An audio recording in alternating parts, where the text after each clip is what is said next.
নমস্কার বন্ধুরা, আবারও আজ নতুন একটি ভিডিও নিয়ে চলে এলাম। Mobile recharge, Jio, Airtel, Vi SIM থাকলেই খুশির খবর। মোবাইল রিচার্জের দাম কমানোর নির্দেশ। প্রধানমন্ত্রীর নির্দেশ গেল টেলিকম দপ্তরে। হ্যাঁ, চলুন আজকের ভিডিওর মাধ্যমে দেখে নেওয়া যাক মোবাইল রিচার্জের দাম কমানো নিয়ে কী নির্দেশ দেওয়া হয়েছে। হ্যাঁ, সবই আজকে ভিডিওর মাধ্যমে দেখতে পাবেন। হ্যাঁ, তার জন্য ভিডিওটি একটু স্কিপ না করে শেষ পর্যন্ত দেখতে থাকুন। আর অবশ্যই আপনি চ্যানেলে নতুন হয়ে থাকেন তাহলে চ্যানেলটি সাবস্ক্রাইব করে রাখবেন। আকাশ ছোঁয়া মোবাইল রিচার্জ এর খরচ থেকে এবার দেশের মানুষকে স্বস্তি দিল try. Telecom news and statistics এর রেকর্ড অনুযায়ী বিগত কয়েক বছর ধরে ক্রমেই বেড়ে চলছে রিচার্জ প্ল্যানের দাম। ফলে হিমশিম খেতে হচ্ছে গরিব মানুষদের। এদিকে মোবাইল রিচার্জ না করিয়েও উপায় নেই।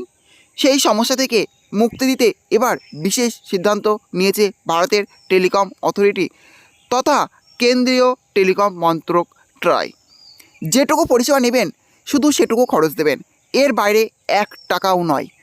ট্রাই এর এই উদ্যোগে উপকৃত হতে চলেছেন বিপুল সংখ্যক মোবাইল ব্যবহারকারীরা। আসলে এই নিয়মটি কি, কাদের সুবিধা হবে এতে, সেটাই আজকের আলোচ্য বিষয়। Telecom news on mobile recharge top hype, TRAI news rules. ট্রাইয়ের পরিকল্পনা অনুযায়ী যারা মোবাইল ডেটা ব্যবহার করেন না তাদের জন্য বিশেষ রিচার্জ কুপন আনা হচ্ছে। এই কুপনের মাধ্যমে গ্রাহকরা শুধুমাত্র ভয়েস কল এবং SMS এর জন্য টাকা পরিশোধ করবেন। মেয়াদও গ্রাহকদের চাহিদা অনুযায়ী নির্ধারিত করা হবে 90 দিন থেকে 365 দিন পর্যন্ত।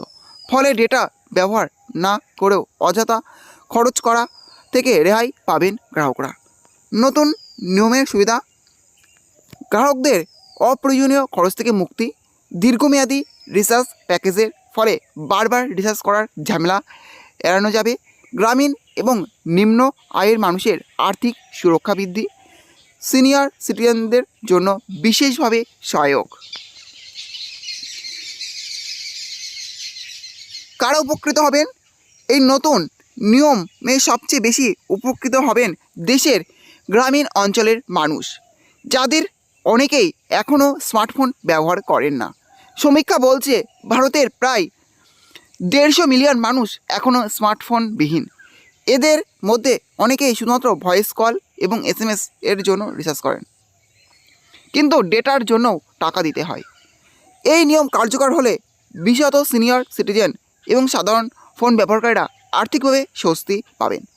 নতুন নিয়মের ফলে কেউ যদি শুধু ভয়েস কলিং এর জন্য রিচার্জ করেন তার ডেটা এর জন্য টাকা দিতে হবে না, অর্থাৎ ন্যূনতম মোবাইল রিচার্জের দাম কমে যাবে। টেলিকম সংস্থাগুলির প্রতিক্রিয়া, ট্রাই ইতিমধ্যেই রিলায়েন্স, জিও, ভারতী এয়ারটেল এবং অন্যান্য টেলিকম সংস্থার সঙ্গে আলোচনায় বসেছে। এই সিদ্ধান্তকে সব পক্ষই ইতিবাচকভাবে গ্রহণ করেছে। টেলিকম সংস্থাগুলি বলছে এটি শুধু গ্রাহকদের সুবিধা দেবে না, বরং দীর্ঘমেয়াদে ব্যবসার ক্ষেত্রেও উপকারী হবে। তাহলে বুঝতে পারলেন, মোবাইল রিচার্জের খরচ কমছে। যারা শুধুমাত্র ফোন করার জন্য মোবাইল ফোন ইউজ করেন, অর্থাৎ যারা ডেটা ব্যবহার করেন না, তাদের জন্য আলাদা রিচার্জ প্ল্যান আসছে, সেটা খুব শীঘ্রই। এই ছিল আজকের আপডেট। ভিডিওটি ভালো লেগে থাকলে অবশ্যই লাইক, শেয়ার এবং কমেন্ট করবেন, এবং এই ধরনের নতুন নতুন ভিডিও সবাইকে পাওয়ার জন্য চ্যানেলটা অবশ্যই সাবস্ক্রাইব করে রাখবেন।